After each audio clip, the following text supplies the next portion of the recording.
公冶长，父姓公冶，名长，字子长，春秋时齐国人。公冶长小时候很聪明，家里只有母子2人，十分贫寒，经常跟母亲到山上打柴。娘，您坐下休息一会儿吧。好吧。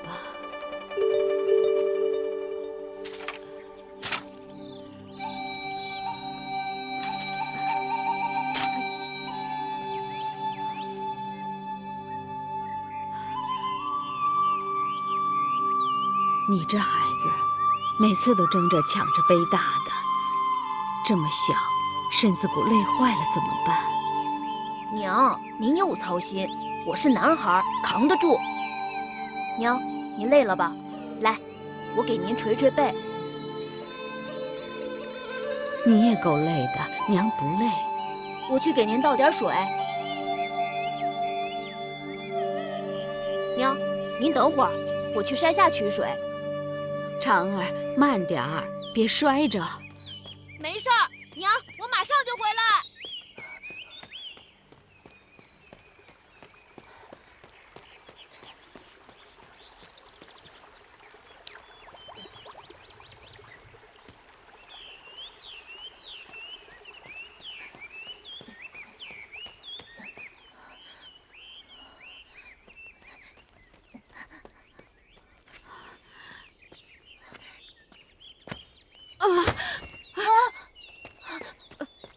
娘，啊，都是娘不中用，不仅没帮到你，反倒给你添麻烦。快让娘看看伤得重不重。不要紧的，只是擦破了点皮。都流血了，来，娘给你包上。好。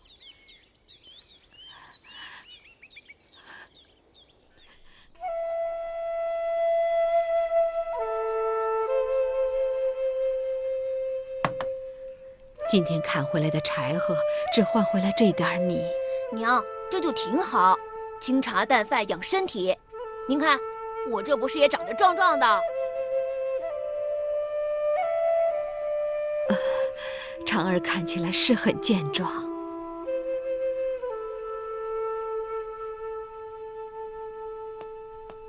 娘，走了一天了，来烫烫脚，解解乏。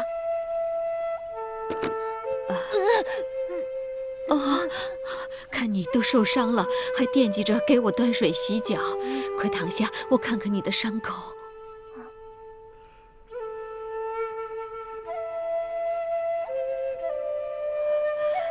疼了吧？不疼。衣服都破了，这么大的口子，伤口还能小吗？娘，您就别心疼了，男孩子哪能不磕磕碰碰的？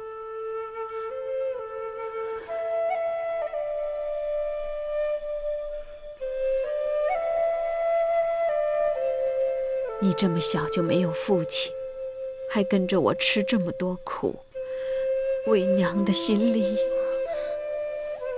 娘，看您能与娘天天在一起，孩儿觉得很幸福。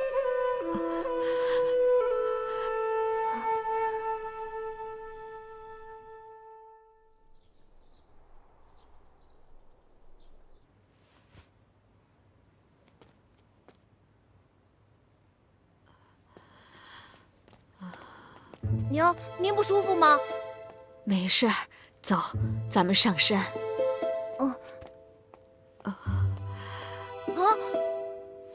娘，您怎么了？没事儿，休息一下就好了。我去给您倒碗水。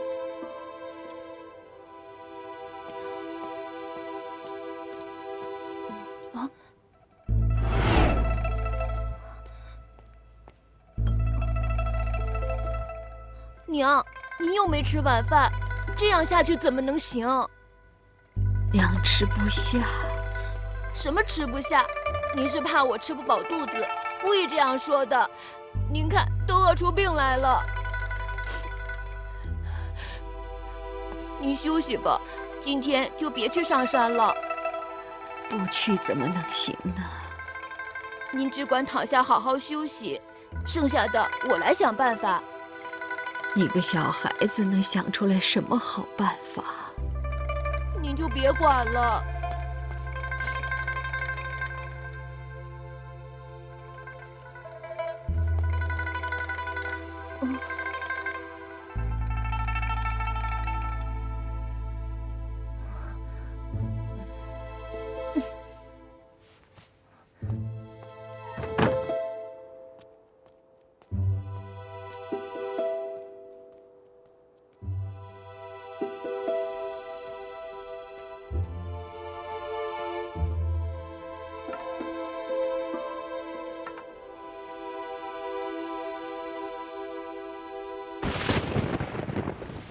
啊！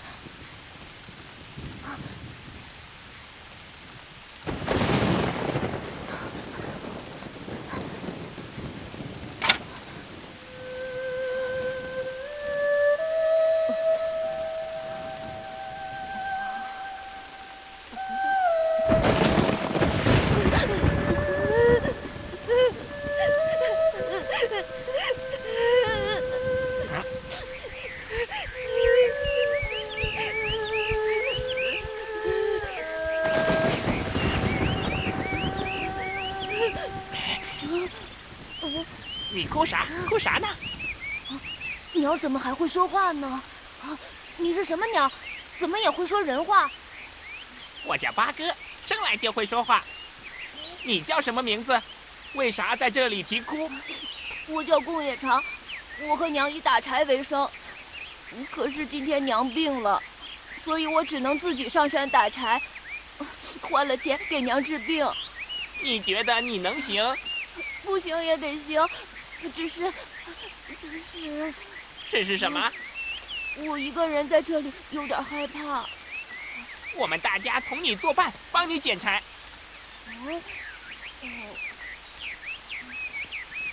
他们要你不要哭，他们帮助你拾柴火。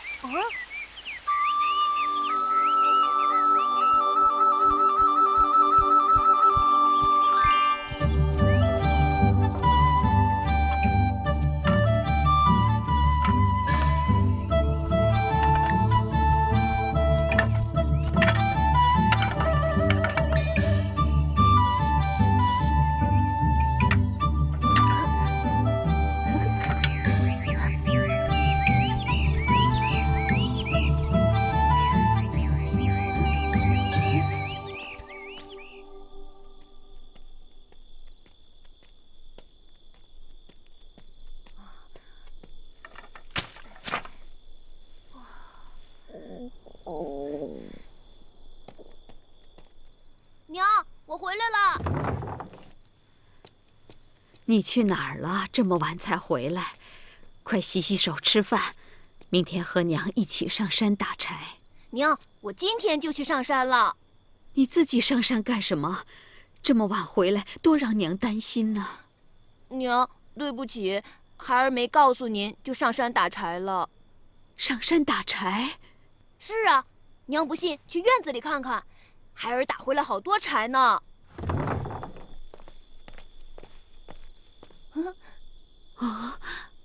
长儿，你力气那么小，怎么会砍这么多的柴？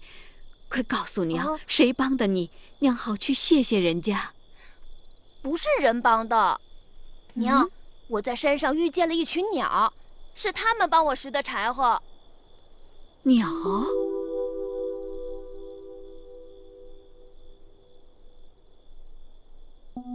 这世上竟会有这样的奇事！娘，以后您就安心在家养病，砍柴的事儿就交给我了。哼。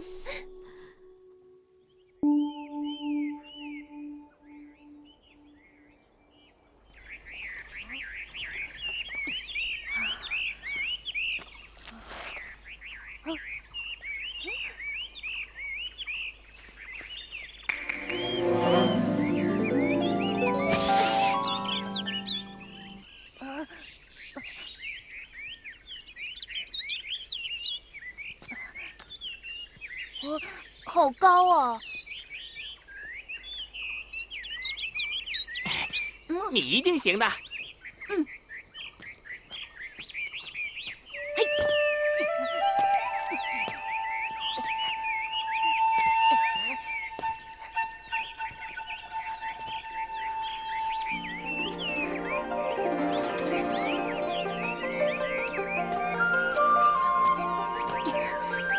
那只鸟在说什么？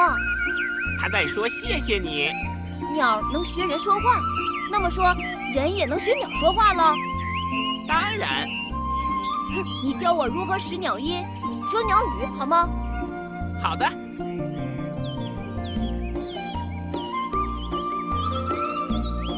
我是严哥。我叫梅花雀。我是雪雁。我是三宝鸟。我叫蓝翡翠。人类常常拿我们当你们餐桌上的美食，以至于我们失去了很多可爱的伙伴。是啊，我们也有父母和兄弟姐妹呀。我们也需要爱护啊。是啊。对不起，以前我们不知道鸟类和我们人类有着同样的感情。你们放心吧，以后有我在，我就不会让他们伤害你们。从此，小宫野长每天都到山上打柴，经常和这群鸟玩，还常常学着鸟的叫声。这样，时间长了，小宫野长不知不觉竟学会了鸟语，懂得了鸟音。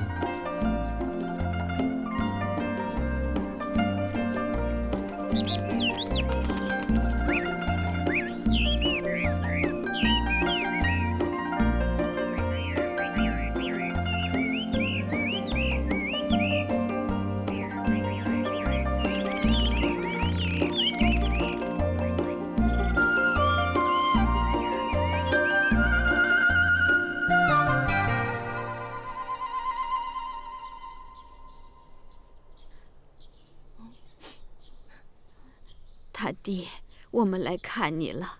长儿长大了，懂事了。别看他小，已经能靠自己养这个家了。只是苦了长儿了。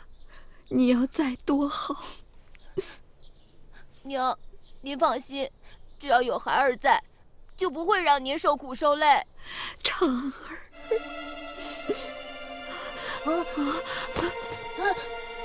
娘，你怎么了，娘？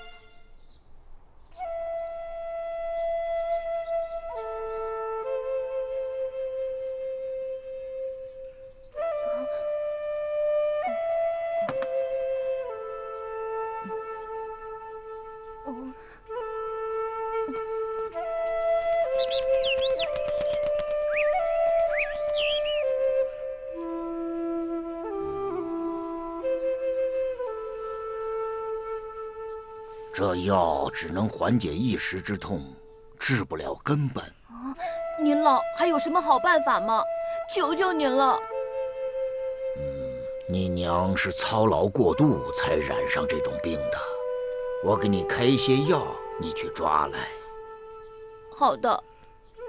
这味药里需要一颗年长的野参才管用，但是现在野参太贵了，你恐怕……我可以去采。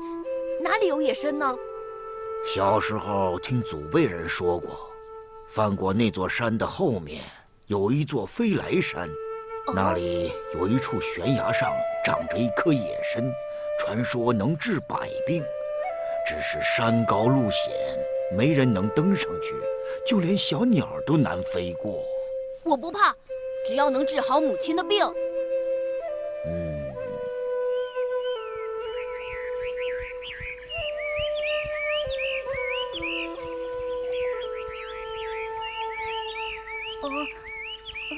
你们别忙活了，我这次来不是砍柴。不砍柴？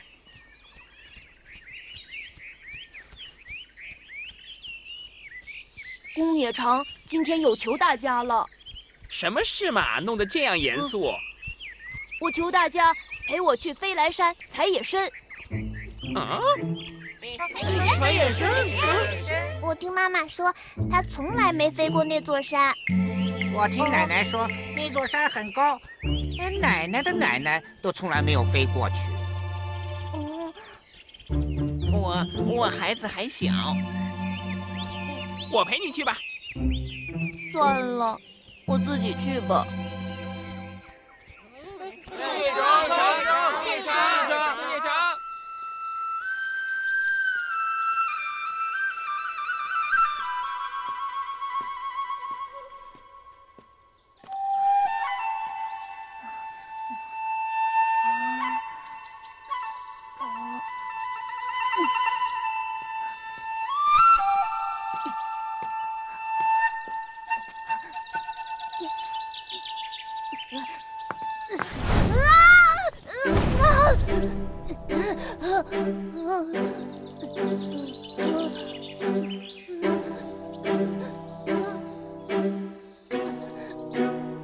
娘，孩儿不能回去给您尽孝了。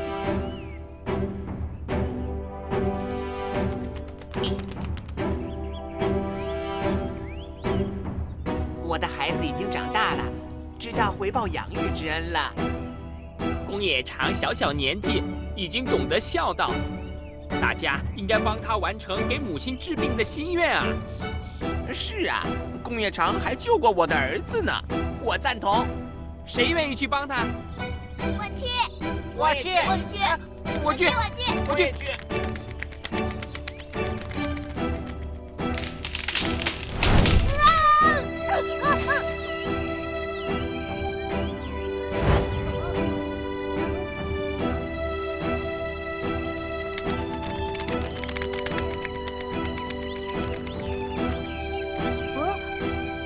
你们怎么来了？我们是来帮助你的。谢谢你们。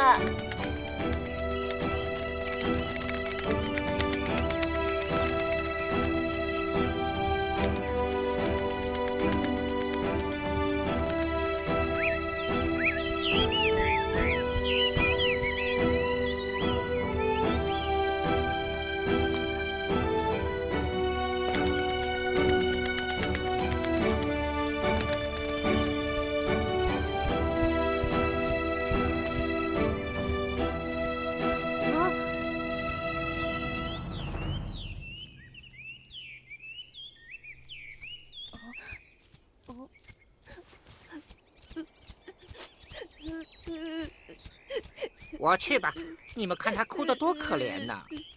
还是我去吧，我飞得高。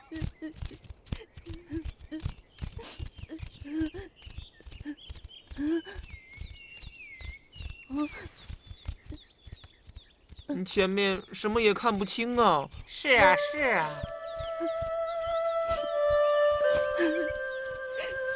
老天爷，宫野长从小无父，母亲含辛茹苦抚育我长大。如今母亲生病，只有这野山参能治好。求老天爷能成全我的一片孝心。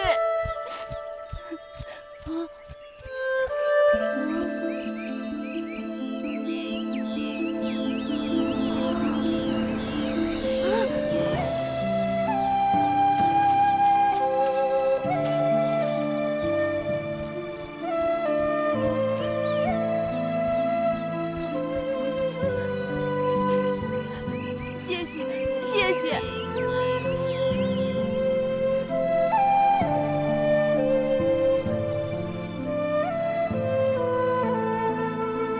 娘，您感觉怎么样？我我感觉好些了。长儿，夫娘下床走走。是。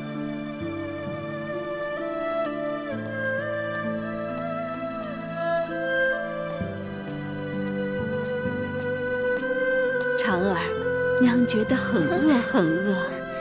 娘，您等着，饭早就准备好了。